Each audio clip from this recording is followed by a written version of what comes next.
Good evening. Today is March 19, 2024, Tuesday, and here are the 7 p.m. SL Visayas result today for Lapu-Lapu City and Mandaue City.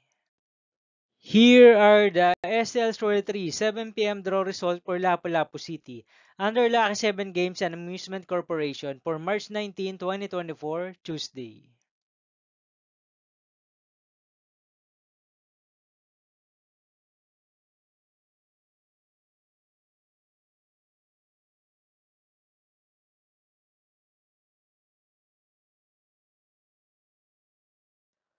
Here are the STL Story 3 7 p.m. draw result for Mandaue City under Piona Trading and Supply Corporation for Tuesday, March 19, 2024.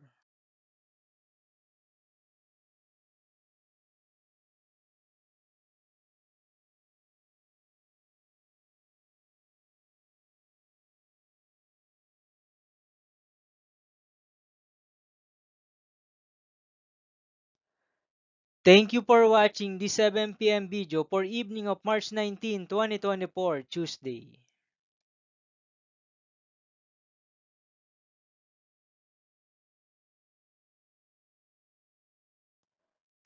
Don't forget to subscribe and hit notification bell for more lotto result update.